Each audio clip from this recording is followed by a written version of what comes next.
Assalamualaikum warahmatullahi wabarakatuh. Halo guys, kembali lagi bersama saya Bu Irian. Terus saja saya menonton di BBC itu ya, bagaimana aparat ya gabungan TNI Polri ya. Tentu ini bukan salah mereka. Ya sekali lagi ini bukan salah mereka karena mereka hanya menjalankan titah dari Jokowi sebagai pemerintah gitu kan. Jadi aparat TNI Polri tentunya dilema gitu karena mereka nggak mungkin tidak menjalankan tugas karena mereka tuh hanya aparat guys. Nah, jadi di Pulau Rempang ya, itu di kawasan Batam itu masyarakat adatnya hendak digusur meski direlokasi ke tempat lain ya, tetap aja namanya penggusuran gitu loh, tetap aja nama penggusuran. Jadi di situ ada namanya proyek nasional, katanya proyek strategi nasional untuk menyaingi Singapura, Malaysia dan apa satu lagi tuh di kawasan gitu kan. Tapi yang namanya proyek strategi nasional ya, apapun itu tidak boleh merampas hak-hak dari masyarakat adat. Di situ kebetulan adalah masyarakat adat Melayu.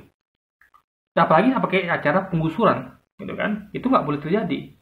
Karena ya apapun itu proyek strategis nasional ya, kecuali darurat.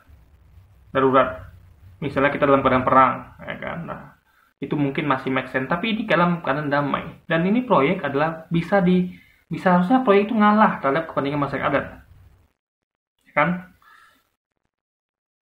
Apa saya katakan ya? Jadi ini adalah Jokowi ini melanggar janji guys, melanggar janji. Dia dulu ingat kita waktu di Pilkada DKI dia mengatakan tidak akan gusur-gusur, tidak akan menggusur. Ini faktanya melakukan penggusuran gitu.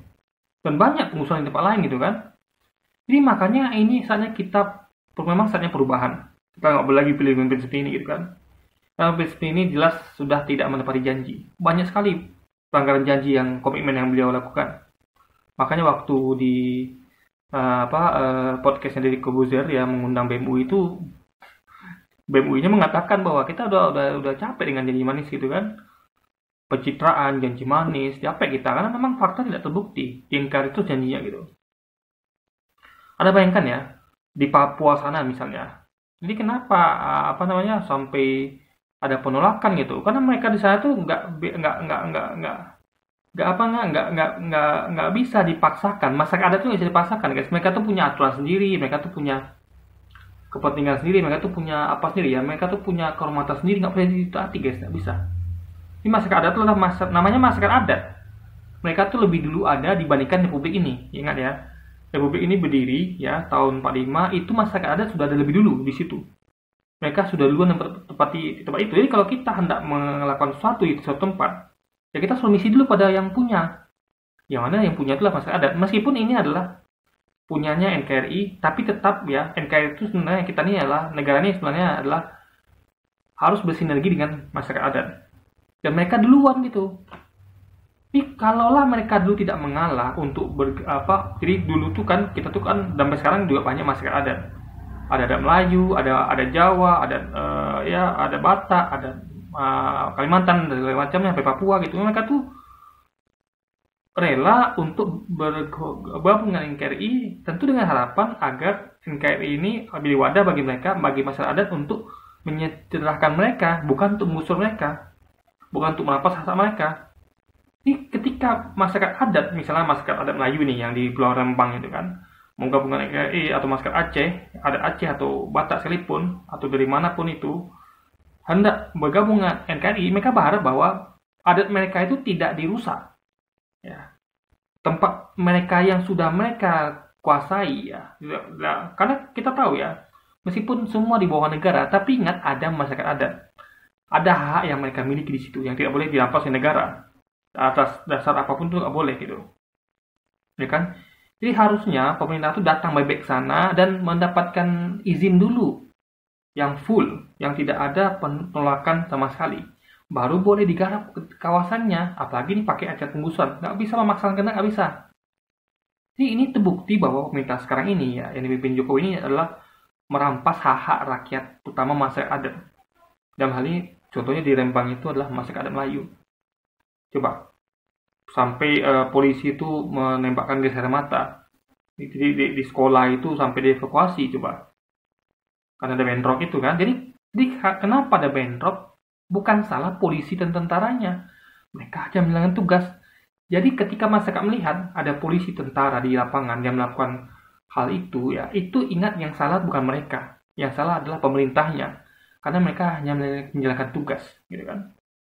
Nah, kalau misalnya pemerintah mengatakan stop, sudah, ini kita tidak boleh mengganggu hak-hak masyarakat adat, apapun itu, nggak boleh ada penggusuran, nggak boleh ada ketidaksepakatan. Yang penting ini kalau masyarakat begini bentrok, berarti masyarakat itu memang sudah marah, sudah nggak setuju, kita stop, berhenti.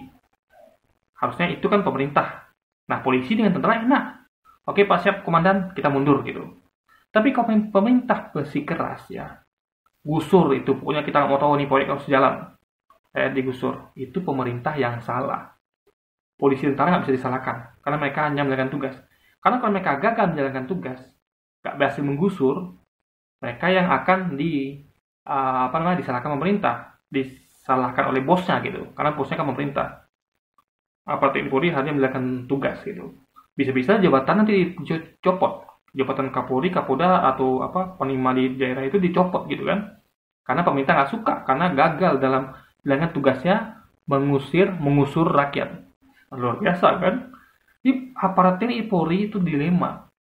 Mereka tuh terpaksa bertugas untuk menggusur rakyat. Masa sih saya aja guys ya, kalau saya jadi TNI Polri, saya juga dilema. Masa sih saya ditugaskan untuk menggusur rakyat saya sendiri gitu kan? Apalagi ini bukan rakyat biasa, tapi masyarakat adat. Masyarakat yang sudah menghuni tempat itu beratus-ratus tahun, berpuluh-puluh tahun, lalu hendak digusur. Ya kan? Ini berat sekali bagi saya sebagai aparat. Tapi gimana? Bos saya perintahkan seperti itu gitu loh. Nah, bosnya ini pun itu bukanlah, ibaratnya bos ini adalah bos yang kita pilih juga gitu. Jadi masyarakat adat ini termasuk yang milih ya, masyarakat adat ini ya termasuk yang milih. Jadi yang mereka pilih melakukan itu pada mereka. Bagaimana coba? Makanya sudah pemerintah sekarang ini sudah terbukti ya, sudah banyak kali melanggar janji ya, tidak menepati janji ya kepada rakyatnya. Ya dulu katanya nggak bakal gusur, faktanya banyak penggusuran di mana-mana demi proyek nasional. Luar biasa. Sudahlah biayanya pakai utang, memberatkan anak cucu kita, ya kan? Utangnya sampai 70 triliun, entah bagaimana bayarnya. Ya, jadi jangan ada enak-enakan. Itu utang itu kita nanggung, anak cucu kita yang nanggung, gitu loh. Nah, mereka yang menjabat ini, ketika sudah habis masa jabatannya, ya mereka udah tenang aja lagi gitu.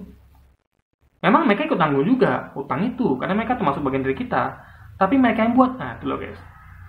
Paham ya? Mereka yang buat itu. Kita semua nanggung bebannya gitu. Jadi mereka yang menarik utang, menarik masalah, tapi kita semua kena getahnya. Bukan mereka aja kena getahnya gitu. Nah, jadi makanya saya katakan ya, ini adalah suatu perampasan hak-hak masyarakat adat. Ya, bagaimana juga adanya food estate yang serampangan di Kalimantan gitu kan. Jadi dan juga proyek-proyek strategis nasional lainnya yang merampas hak masyarakat adat itu sangat tidak boleh dibiarkan guys, nggak boleh. Karena gimana pun masyarakat adat itu harus dihargai, harus katanya diajak musyawarah untuk mufakat. Katanya kalau sudah musyawarah mufakat, nah mungkin begitu ada bentrokan di lapangan nggak mungkin, apalagi nih skalanya luas gitu kan, nggak mungkin. Korea kecil 1-2 bisa lah, tapi ini banyak guys, luar biasa, penolakannya begitu besar gitu kan. Ini namanya adalah pemaksaan kehendak. Jadi Jokowi ini lebih mementingkan proyek-proyek mercusuarnya dibandingkan masyarakat adat, dibandingkan rakyat. Bahkan jangan pun masyarakat adat, rakyat biasa pun yang bukan masuk dalam masyarakat adat, tapi rakyat yang terpinggirkan.